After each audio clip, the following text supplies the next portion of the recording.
Hello, everyone, and welcome to the Kentucky Small Business Development Center's weekly webinar. And I'm certainly glad you're here today.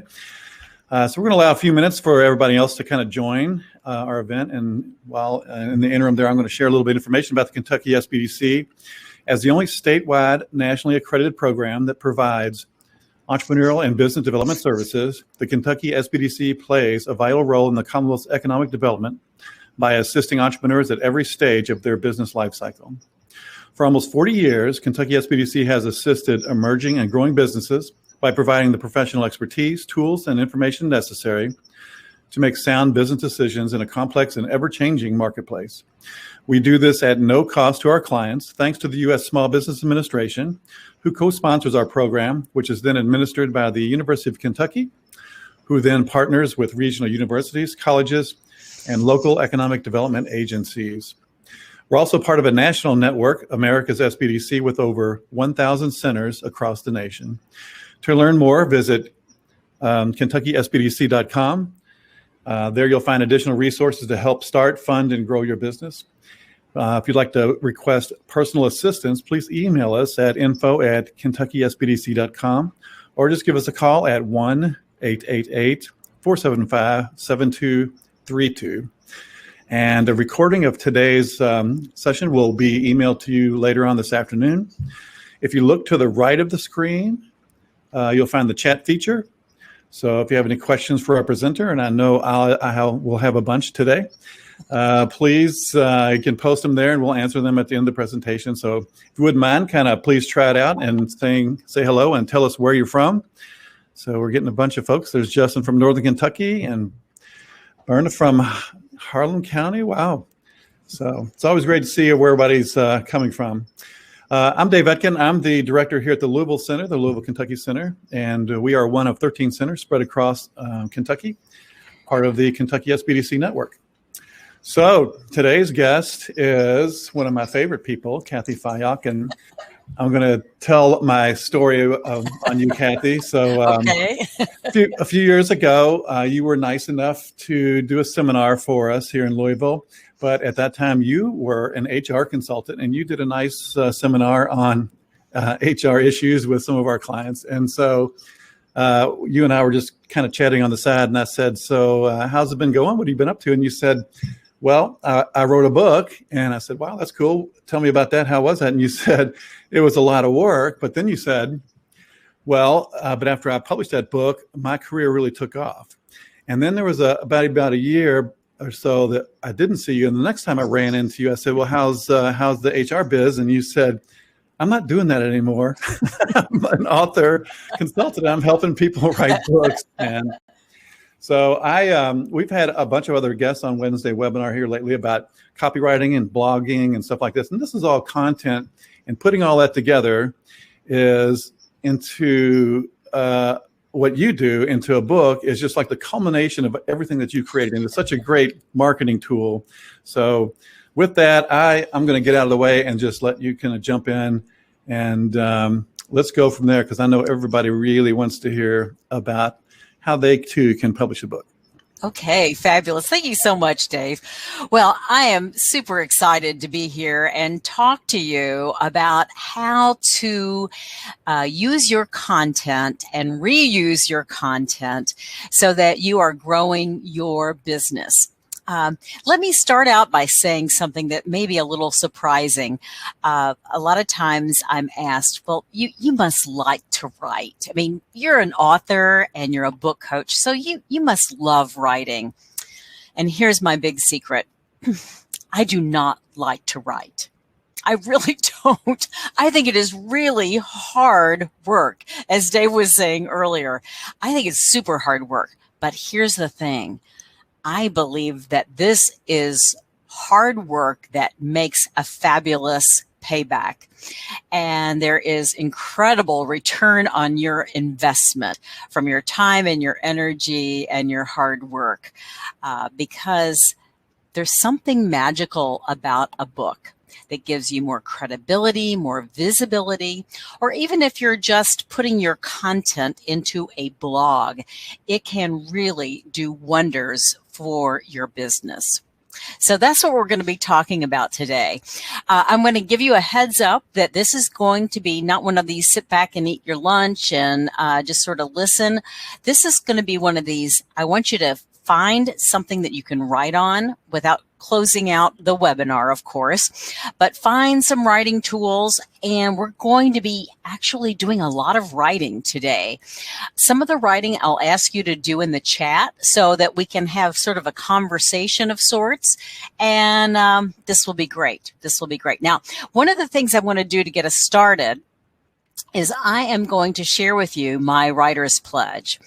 And this is something that I developed several years ago. I learned that one of my authors had developed her own personal pledge that she said with her grandchild each day when they were together, and it set a positive intention for the day. So what I'm going to do is share with you my writer's pledge, and I would encourage you to say this along with me. This is something I do with all of my writers, and we do it on a regular basis at the beginning of all of our coaching calls and so forth. And it's so much fun in that it gives us really focused. It helps us know that this isn't going to be easy. So let's do it together, okay? The writer's pledge. I pledge that I will use my power to make today a fantastic day.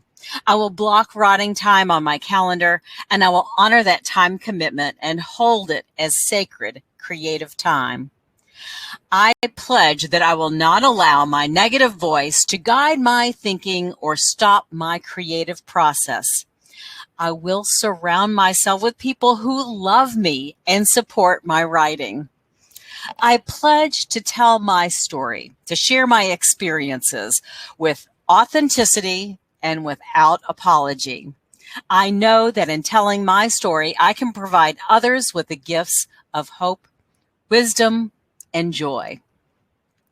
I pledge that I will continue to work so that I gain clarity and focus for my readers, audiences, and clients. Then I can continue to make the world a better place, one word at a time. And friends, I truly believe that that's why we do this hard work. We are, in fact, making the world a better place. We're sharing our thought leadership. We're sharing our expertise. We are helping make the world a better place, one word at a time. So with that, let's dive into the content. And I'm going to give you kind of a step-by-step process for how you might think about going from a blog to a book. And the first step is to think about what could writing, any kind of writing, blogs, books, articles, anything, what could it do for your business? And what I'd like for you to do in the chat right now is to put in a few words that might summarize some of your goals. Maybe it's to build credibility for your business, or maybe it's just to get out there, some visibility. Maybe it's to have a calling card, something you can hand to people and they're not going to toss it away. They're going to keep a book. They're going to hang on to a book. So what are the reasons that you might be writing as a strategy for business growth? If we could hear some of the responses, that would be great. Do we have some folks responding? Not just yet, but we got a couple things coming up. So I think personally, I would want to share some of my expertise and kind of use that as to solidify my, as a business expert. Absolutely. It really does show your thought leadership. It shows your commitment and your passion around your topic. It does all of those things. So Lisa wants to bring in extra income. Kat would like to add personality and context behind what she's doing in the yoga world. Mm-hmm. Emily says she'd like to be shown as an expert, establish authority from Dr. Claire, to be seen as a trusted source on my subject, to be more visible to people and help them. People ask me for a book because they want to learn how to do what I do. There you go. So it's important, though, that you get really clear on what your personal goals are for writing. I mean, I think that a book or any piece of writing can do a lot of these things, but to be very clear about how you want it to drive business, because by having that intention at the very onset, that will shape the shape of your book and will direct you in how to build it properly. For example, if you're wanting to build a speaking business, like one of my clients, he knew that he needed to tell stories that were about him speaking or sharing ideas with during a keynote or during a TED Talk or whatever. So identifying those purposes in advance. So that's step number one. So it sounds like you all have that one down. So let's get over our next step, which is identifying a positioning statement about who you are, what your business is about. Now, for some of you, this is pretty basic, but sometimes when moving into authorship, we sort of forget all of the things that we knew about our business. So what I'd like for you to do is think about what is your position statement. And let me give you the formula for your positioning statement is I work with blank who want to blank. Okay, I work with blank, the kind of people that you work with who want to achieve what? And so my positioning statement is I work with thought leaders and professionals who want to write a book as a business growth strategy. Now, just clarifying my positioning statement really helps me in focusing the book, articles, blogs, everything that I write then is focused at that target audience. So get some clarity as to your positioning statement. Now, I don't know if anybody has had a chance to write that in the chat yet, but Dave, if we do have anyone, or if you want to share your positioning statement. Yeah, I will say, though, that you've actually, we've loaded in your worksheet and it has a positioning statement on there, and that's on the files part that you should pop out to you there. Yes. Right? Yes, absolutely. So I work with business owners who want to expand and grow their businesses, especially if they need growth capital or financing or need new assets. Perfect. You've got it down. A+. Thank you. And we didn't even rehearse this before. No, we didn't. And then Justin says, he says, I hope businesses optimize their Google My Business profile. That's cool. Yeah, very good. Very good. Anybody else sharing their positioning statement? Because that will help us with the next step. Yep. I work with counties that want to bring in more visitors to generate sales. That's from Tracy. Perfect. Perfect. Will says, I work with individuals that want to achieve personal and financial wealth to fulfill the love of life. I like that. Mm-hmm. Nice. Nice. Okay, so once we have our positioning statement in place and we're clear on that, now we can move into the thesis statement for our blog, for our book, for an article, white paper, whatever it is you care to write. So let's talk about how we find our thesis statement.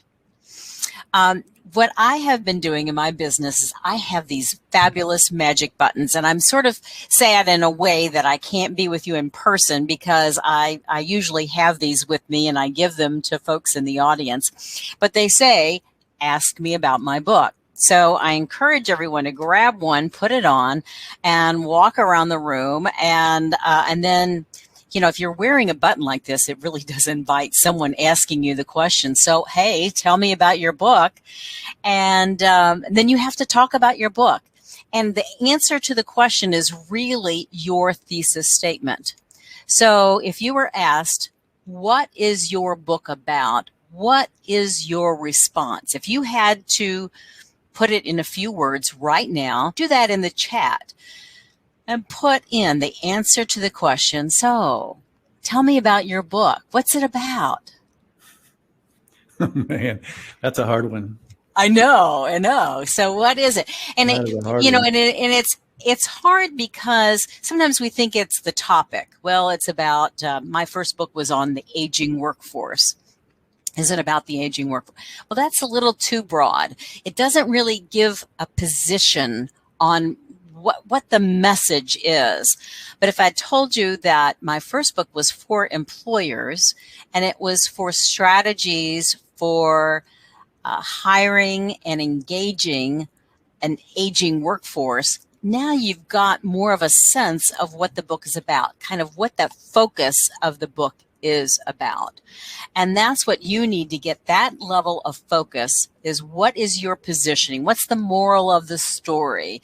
At the end of the book, what's the message you want people to take away? That for my first book, it was that older workers are an untapped labor market segment that employers should be looking at capturing in terms of recruiting and engaging and retaining those workers. So do we have some other folks writing in their thesis statement, Dave? Yes. So Ashley says, helping people identify and live their career purpose. Ooh, yes. Yeah. Shannon says, how to start a mobile hair salon. That's fairly popular right now. Love that. Justin says, initial chapter is about web design, then get my business online, and then progressive web apps. It's fairly technical. Mm-hmm. And then I'm going to go back because Kristen, who I know, says she'd like to write a book on all the crazy stories that have popped up, producing gelato over 15 years. So that's definitely a book. That, I'm sure that would be a really fun book. Yeah. So getting clarity on what your book is about. If someone comes up to you and asks you the question, so I hear you're working on a book, what's it about? And 20 minutes later, you're still talking, you probably don't have your thesis statement down pat. So I would encourage you to look for ways to start articulating what your book is about. And maybe you want to start by doing that as your email signature, putting that on the bottom of every email. Author of the forthcoming book, and then the working title, or a book about employing the wisdom of the aging workforce, or whatever it might be. So having it out there in the world that you're working on this book and that you're starting to talk about what the book is about is really, really valuable. Or you might even put on social media, hey, I'm working on a book and this is what the working title is, or this is what the subject is. Then you have started to engage your potential readers in your journey. And that can be very exciting too. So Cathy, does that take a little bit of courage to do that? Yeah. Yeah, it takes a lot of courage. One of my authors, I gave it to the button to her when we first met, and we were sitting at a Panera, and what was funny is she had a jacket on and she pinned it on, but she pinned it under her jacket, so you really couldn't see the button. And I said, well, I can't really see the button that way. She goes, yeah, that's kind of the point right now. I'm not quite ready for everybody to see it yet.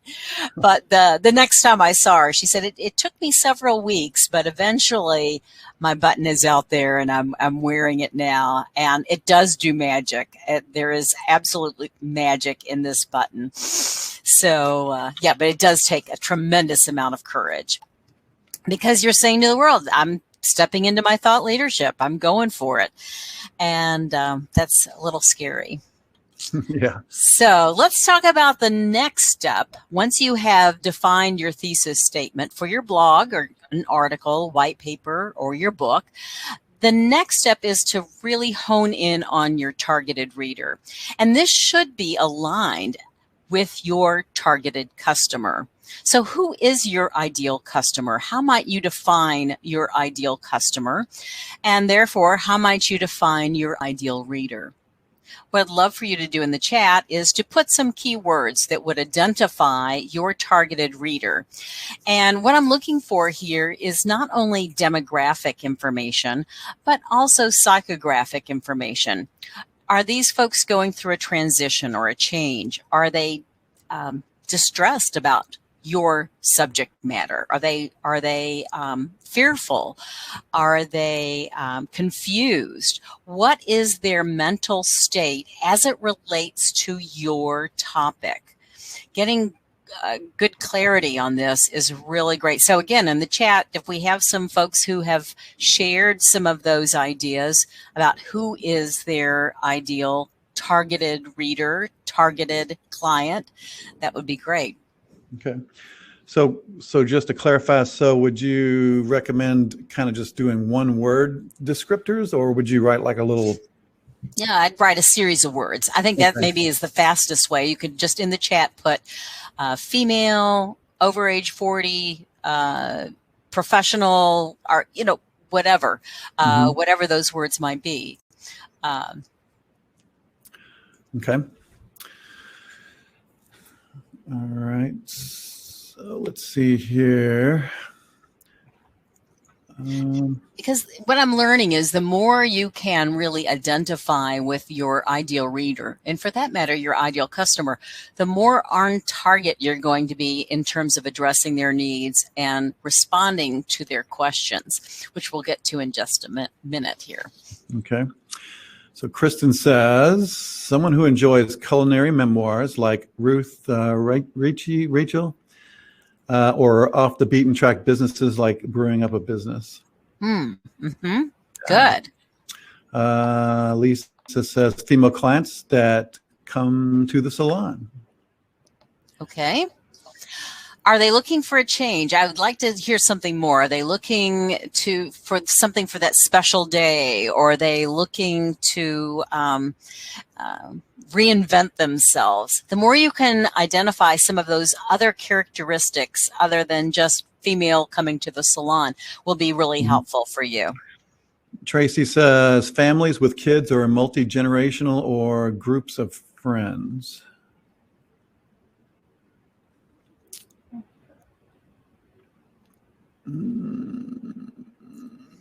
This is a little bit harder one. Yeah, sometimes harder to read. Sometimes people's hands go a little too fast for the keyboard. Yeah. But you get the idea. You're defining who this person is, and for that matter, who this person isn't. You might want to keep a running list of words that would describe your targeted reader, or conditions under which they might be seeking out your topic, your subject, your book, your company. So Shannon, she says professional salon owners, women and men stylists and barbers. That's pretty specific. Very good. Will says midlife individual feels stuck or unable to feel as though one is moving forward. Good. I like the psychographics in that one. Yeah. Stenora says book is about co-parenting. So her ideal reader would be blended families. Justin, small businesses under 15 employees in their office or store. So yeah, that's pretty specific. Very good. Okay. Well, now we're going to go to what I think is one of the most fun exercises that we will do, and that is a letter to your reader. So what I'd like for you to do, and we're going to do just a little short 2-minute writing exercise, and I want you to write a letter to your reader. And I don't want it to be, I'm here for you, I'm going to help you solve your problem. I want you to really put yourself in the place of that reader. I want you to really think about what it is that your reader is going through. What is their emotional set? What is their anxiety about your topic, about their confusion, whatever it might be? And I want you to write to that emotion. And you're going to write a dear reader letter to your reader. So I'm going to give you 2 minutes on the clock, and this is just going to be some quiet time. And then I believe Melinda has joined us. Melinda, are you on the call now? I'm not hearing her, so shoot. I was hoping that she might be. Oh, there she is. Yay, yay. So can we hear you, Melinda? Can we hear you? No, not yet. Okay, well, we'll work on that. We will work on that while you all are writing. So I'm going to put 2 minutes on the clock, and I am going to give you 2 minutes. You're going to write, Dear Reader, and something from your heart to the heart of your reader. Go.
Okay, your time is up. So hands off the keyboard, pens down. I'm curious as to what came out for you. Yeah. First of all, I would love to know how many words you wrote. If those of you who did it on an electronic device, if you can look and see how many words you wrote. Sometimes this is maybe one of the most astounding things with these short 2-minute exercises. So Cathy, Justin just popped one in on the chat, and he says, "Dear valued reader, I hope you find help in this book. If you're confused by tech, feel free to email me." Is that good? No. No, I think you need a little more than that. Okay, a little more than that. But you want to say, I get it. And maybe what you want to do is start by sharing how you were once confused by tech, or how you helped somebody who started out being totally frozen and unable to deal with tech, but now that they see tech in a whole new way, they have a whole new outlook on dealing with technology, and they have a whole new relationship with it. That might be more of what we're looking for, but you get the idea. You got a good start, though. Mm-hmm. So Shannon says, yes. "Dear reader, time is precious." Oops. Now they're really coming in now. Okay. "Dear reader, time is precious and loving on you is important. Bringing convenience to you is what we would like to give you, whether you're a stay-at-home mom, busy professional, or student on campus. Our salon will bring this to you. You can build a mobile salon." Yeah. So Great. Ashley says she did 114 words. Lisa did 74 words. Ashley says, "Dear reader, I believe in you. I believe you're meant for more, and I know deep down you believe that too. You have the most incredible and unique set of gifts that no one else in all of history has ever will have. I know there's room to reveal more of those gifts that you have inside you and to more fully express them to the world around you. It's an incredibly important work that needs to be done since no one else can do it, and I'm here to guide you through unleashing and revealing the fullest, most authentic version of yourself, because the world needs you. Yes, yes. Please don't keep us waiting." Yes, yes, that's perfect. I love that. That's a great example of what we're looking for in this opening, which could be used as the opening, as the introduction, or the letter to your reader to open your book and set the stage. I think what's also amazing is a lot of people got a lot of words in there. We saw a lot of words from that last attendee, and we saw that somebody else had 100 and some odd words, somebody else had 70 some odd words. Yeah. So the point is here is sometimes we say, oh, we don't really have time to write, but look at what you did in 2 minutes. Sometimes I think we give ourselves too much time to write, and there's something powerful about turning on the clock. And I use my my little timer on my phone all the time, and find that by giving myself a limited period of time to write, don't think about it, certainly don't overthink it, just write it, it will come out and you will have some real clarity about your topic. The other thing I've heard folks say as a result of this exercise is, before I was a little concerned about writing because I thought it was like me showing off all that I know about my topic. But all of a sudden, when I start thinking about my reader, all of a sudden it changes focus. And the focus is not on me and what I know, it's on you and what you need. And that is so much healthier. You're taking it from an ego perspective of showing off who you are and what you know. And that never comes off really well in a book or in any form of writing.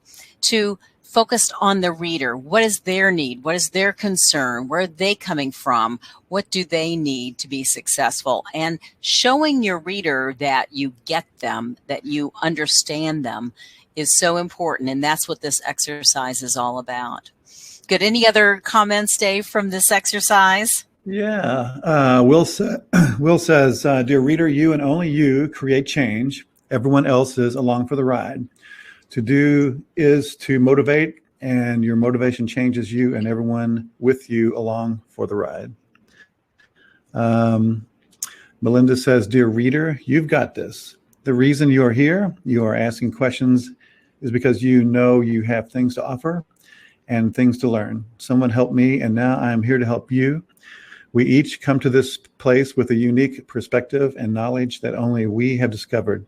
Sharing it is the best gift you can give another person. Let's be generous with our time and talent. Ooh, yes, yes, yes. Yeah. Very good. So you get the idea here. We're wanting to shift the focus away from it's me and what I have to share to you and what you need to learn. And it really does a good thing with your headspace is that it takes it away from being this ego-driven thing to you. So Melinda, I see that you've joined us again. Let's see if we can hear you this time. Nope. Oh, no. Oh. It's the first button to the left at the top there, Melinda. That's the video, but then the audio is the next one, right? To the left of the, or to the right. Are you hearing me now? Yes. Holy moly, it's blonde morning. Thank you, Yes. ladies and gentlemen, for your patience. And let me just say, Cathy offers such great wisdom and insights. And I was so excited and honored to be here to assist you because she helps you really find your voice and find the way for you to be authentic and true and to work with other people. So I apologize to be the hiccup in this flawless and brilliant presentation. No, it's fabulous. I'm so glad you're with us, Melinda. Did you have a chance to do that last exercise? I know you've done it before with me, but did you have a chance to do? I actually put it into the chat.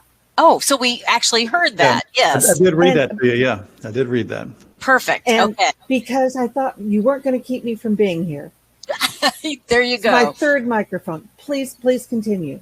Okay, very good. I'd love for you to actually participate in the next exercise so that we can have you read what you wrote and sort of demonstrate. Melinda has been working with me for several years. She's working on, I don't know exactly what book. I know she's at least published one so far, and so she's working on at least another one or two or three. So yes, so if you'll do the next exercise, Melinda, and then I'll call on you to share then what you've written. So what we're going to do next, now that we have this letter to our reader, we're going to go to the next step, which is thinking about all the questions that our reader has about our topic. So what I want you to do in this next exercise is you're just going to write a list of questions. And the questions are the questions that your reader has about your topic. So what are the burning questions that reader wants to ask you? So one important instruction when I give you this, and I'm just going to give you 1 minute for this exercise, is just write the question. Do not attempt to write the answer, okay? So just write the question. And the goal is to see how many questions you can write. So with that in mind, I'm going to put 1 minute on our clock, and your time begins now. Go.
Okay, your time is up. So I'm hoping everybody got at least 3 questions, but if you got more than 3, put the number that you got in the chat. How many did you get, Melinda?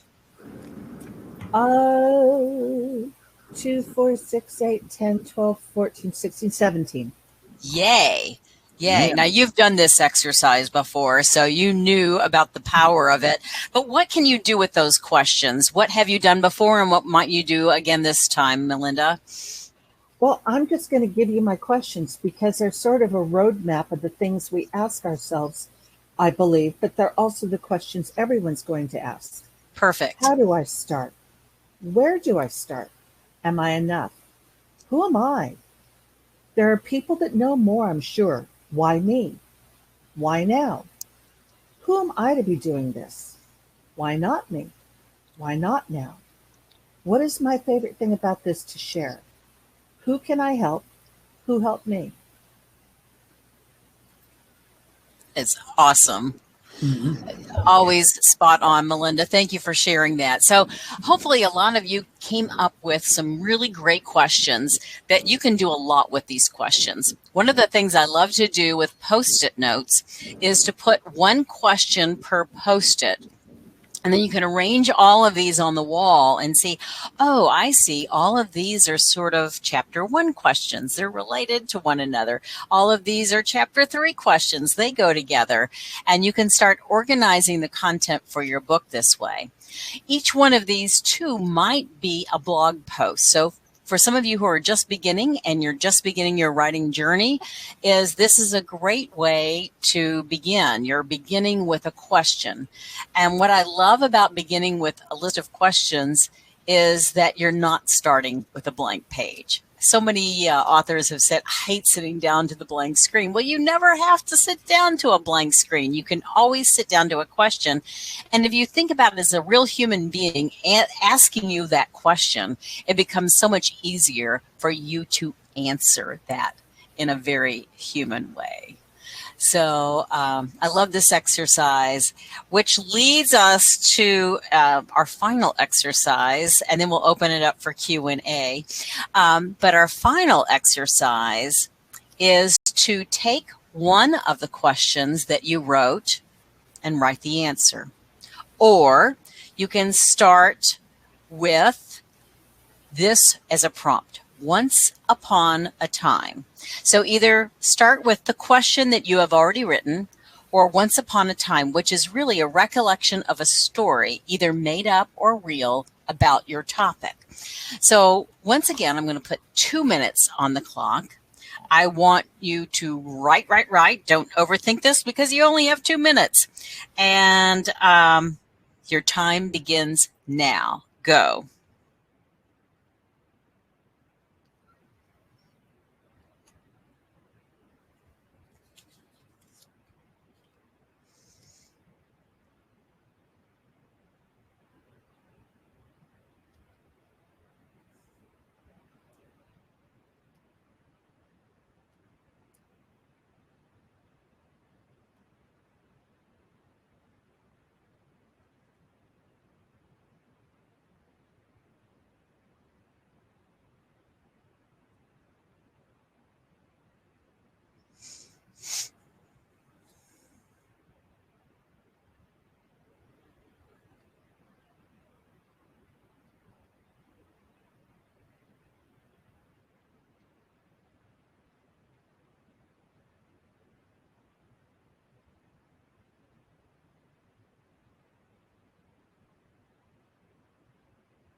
Okay, and your time is up.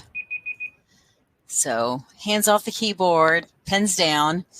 And I'd love to hear, Melinda, since we can actually hear you now. You, I'm sure, wrote something fabulous, as you always do. So, so share, if you would be willing to share. And what I usually encourage folks to do is to share either what you wrote or an insight from the activity. So tell us what you'd like to share. I'm going to share my whole process. Okay, perfect. I was going to start once upon a time.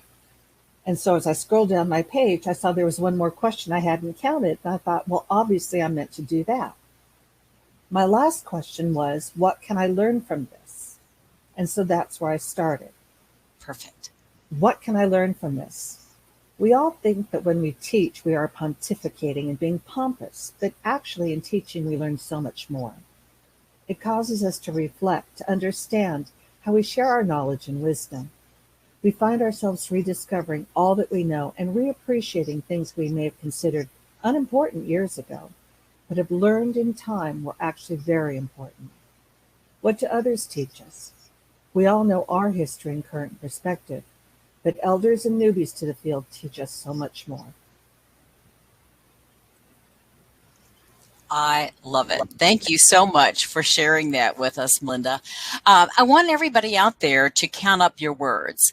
So if you did this handwriting, you just count up the words. And if you did this electronically, if you did it in Word, you can look down in the bottom left-hand corner and see what your word count is if you highlight this block of text.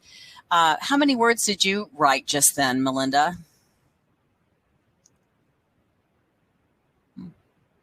Uh-oh, you're muted now.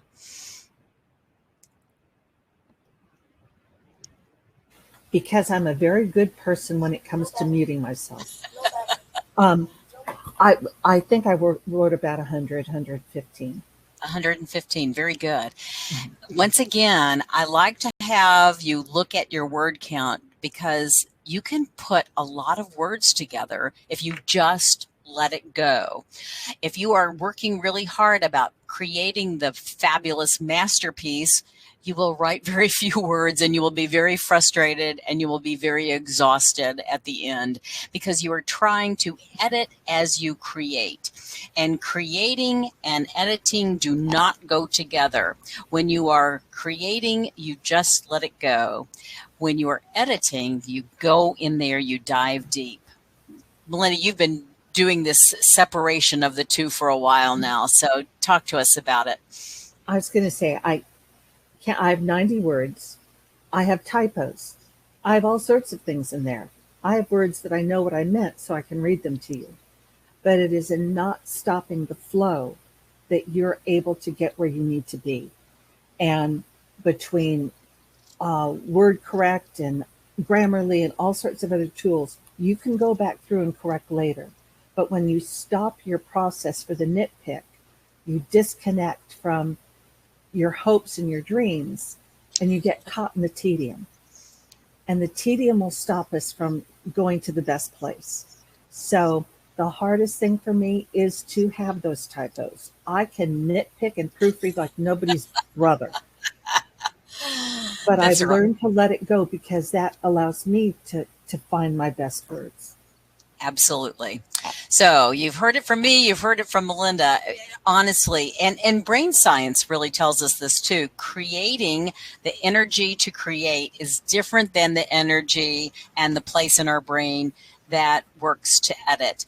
And if you are going back and forth between one function and the other, you are literally exhausting yourself. And that's why writing seems like it's so hard and so exhausting, is that you're going back and forth. If you can just let it go and then clean it up later, and you must clean it up later. Hear me there. You must clean it up later, but it is a separate function. There's so much more we could talk about here today, but I want to give us plenty of time for your questions and zeroing in. I want to say a few things too. As you're typing in your questions into the chat, a couple of other thoughts. is once you get a lot of these pieces written, these chunks of writing written, the answers to questions, then it's looking for a way to fit the pieces together. And some of those will be pieces that you throw away because they're going to be duplicates. Some of them are going to be missing pieces, and you're going to have to make some new ones. But the whole idea is that you fit all of these pieces of writing together into one cohesive whole. And if you want more instruction on that, of course, my book, Blog2Book, is sort of the basis for that. So you can pick that up on Amazon, Blog2Book. What we're going to do now is go into some Q&A, and hopefully I'm going to give you some answers to some burning questions. But I also wanted to let you know, if you do have questions that you would like to address to me offline, send me an email at Cathy@cathyfyock.com. I will provide you with a complimentary strategy session. This is the way you get to know me. I get to know you. You will receive clarity on your book, insights on how best to move forward, and what those next steps might be. I'll also, of course, talk a little bit about my coaching process to see if I'm a fit for you. So that is something I wanted to make mention. And one other thing I wanted to mention, if you are interested in signing up for a 3-month-long weekly program of just getting your writing muscles exercised, I have a new group that's starting in April called the Results Focused Writer Forum. And you can go to my website at cathyfyock.com under services, and there's more information there. It starts in April. It's a 3-month program, and there's a lot of value there for your money. So just let you know about that. So now let's go to your questions. And Dave, I'm guessing we have a couple of questions out there. But Dave, I'm not hearing you. So, yeah, we have a bunch of questions, and so since I'm asking the questions, I get to ask my question first. So sorry, everybody out there. So if you were to give me in just a couple seconds or quickly, what would be a list of professionals that I would need to surround myself with to make this happen? Because I think I know there's more to it than just putting stuff on paper, right? What else? There is. I think I'm getting a lot of feedback now. There we go. I think that sometimes I can put the community together for you, and that's what I do with my writing groups and my group coaching, so that you can be with like-minded individuals, so that, because writing is a very solitary activity, and it can be very isolating. It can be sort of paralyzing because you're just stuck in your own head. So I think there's some power in coming together with other authors. So I think a group or a community of like-minded individuals to share your writing with, it might be a coach, a book coach, someone like myself. Certainly, when the time comes when your manuscript is completed, you'll need an editor, you'll need a publisher. But those are things that I typically help my authors find the right resources to complete the task. Kat wants to know, do you need to have an existing blog with a loyal readership base, or is that the starting point to have a book published? Not really. You can start at any point, and because you have to start somewhere. So some folks, some of my authors start with the blog and they have 0 readers and they're building them up. Some of them have been blogging for a year or 2 or more and have a following, and then they put their book together. Some just put the book out first and then sort of chop up the book and put it out there in blog posts that support not only the book sales, but their speaking, their consulting, their coaching, their business, whatever it might be. So there's really no right way to start. It can be from any point. Is there a recommended number of pages that you should have to publish a book? Well, pages is not the metric that we want to be looking at. We want to be looking at word count. And I asked Melinda, how many words did you write? And I asked you out there, how many words did you get written? That is the metric to be paying attention to. Most nonfiction books today are shorter because of busy readers who don't have time to read this big, thick, onerous book. So 30,000 words is kind of the gold standard right now for nonfiction books. So less is more. You want something very succinct, something very approachable, something very accessible, something that people will say, yeah, I want to pick it up and read it. But then ideally, you're wanting your reader to say, oh, but I want more. So they're going to call you to provide that service, to provide that next step. So that's why 30,000 words is a great a gold standard for today's writers. So on nonfiction books, I mean, do you recommend that you do like a bunch of research before you start writing, and have, I'm just envisioning like when I was doing term papers in college, I had all these cards and stuff with little tidbits of this or that on there. I mean, is that what you would do to get started? Well, yes and no. I think if you are passionate about your topic, you are collecting that information all the time. So you might start organizing that information in a certain way, but usually if you are an expert writing a book about your expertise, about your thought leadership, you already know that stuff. So it's a matter of writing it. So usually when I'm talking with authors who say something like, oh, well, to get started, I need to start my research.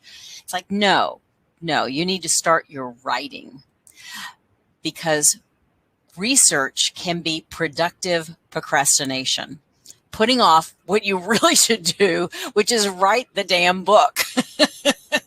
So research, yes, it has its place, and there is a place and time for research. Usually what I say is, if you say, gosh, it would be great in this opening chapter to quote the statistics on my topic, or to quote that, I love that quote that somebody famous said. What was that quote? Go back and do your fact checking and look for those specific data points later when you know exactly the blank that you're wanting to fill. And that way your time spent researching will be really productive time.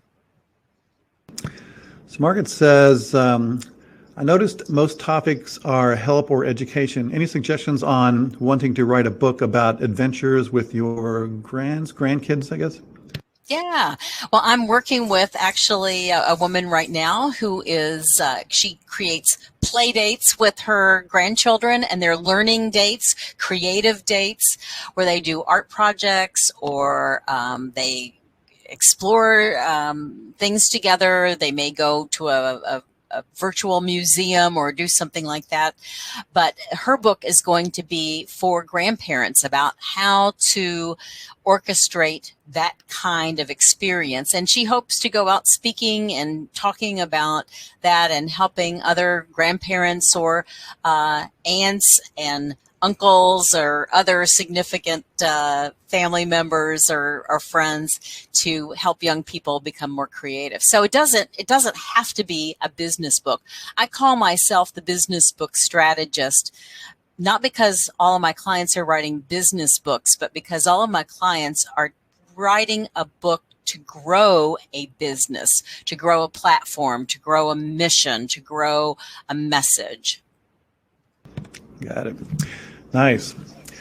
Well, it looks like we're coming up on the top of the hour here, so if you have a quick question, better get it in now. Otherwise, I think that's all the questions we have in the chat.